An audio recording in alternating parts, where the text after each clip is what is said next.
At 3:30, we got number 11 Alabama, who's 4-1, traveling to Texas A&M, who's also 4-1. Alabama favored by 1.5 on CBS. This is our one of two elimination games of the day. We saw the other elimination game earlier in the day between Rutgers and Wisconsin, but this is inarguably the more exciting of the elimination games.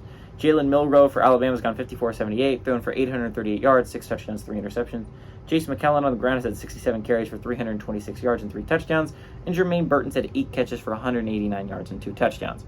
Connor Weigman, yes, he's still the leading passer for A&M. Eventually, this will be Max Johnson, but right now it is Connor Weigman with the leading in stats.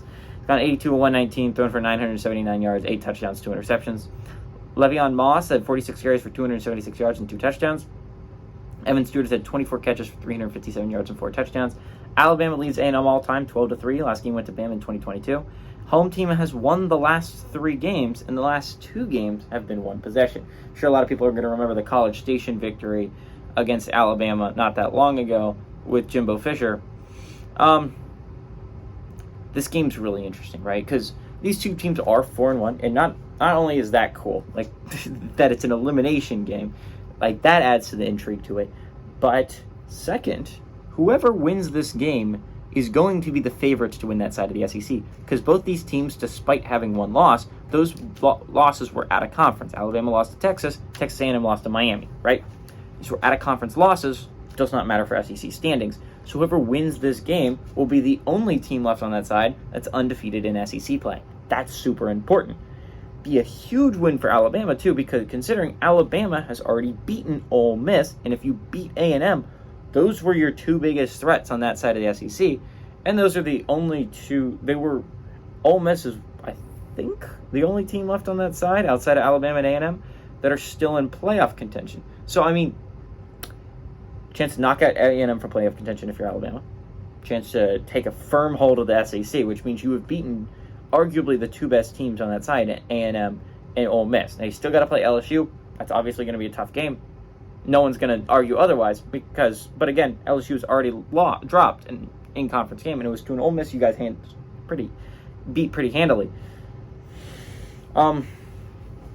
Huge chance for a victory here if you're Alabama. I think if Alabama wins this game, they're in the top 10. If Alabama loses this game, they should drop out of the top 25. There's too many playoff-eligible football teams to not have in the top 25. A&M would drop and move into the top 25. Let's talk about A&M for a little bit, because they had an impressive win last week against a competent Arkansas team. And that is a good Arkansas team. It's not the greatest team in the world, but that was an Arkansas team I expected to win that game. Now they're on a 3-game skid, which is a rough one if you're the Razorbacks. But, I mean, that was the game, right? Like, that was a great chance if you're A&M. If you're Arkansas to end that skid, right? You were on a 2-game losing skid. One was a heartbreaker to BYU, and then the second one was a heartbreaker to LSU, and that was a chance to end that skid. But A&M handled them well. They beat them pretty handily at home, and so I think that's an important step for A&M. If this was Weigman, I would legitimately pick A&M to win this game. I think they have a really good defense. I think they have a really good receiving core, and I think they have a really good running back in Le'Veon Moss. Or at least he's playing decently enough that I think they could win this game. But they have a good 2-headed monster, I think, in A&M. It's not just Moss, but they have another guy that's really, really good at running the football.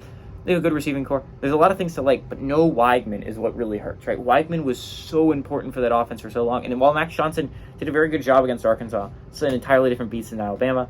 Alabama has the consistency. Jalen Milroe is actually playing really good football right now. I wouldn't put him up there as like the 2nd or 3rd best quarterback in the SEC right now. He's playing fine football. He's not playing mistake football, and that's fine and, well, good enough for Alabama to win football games. Give me Bama to go on the road and win and cover against A&M.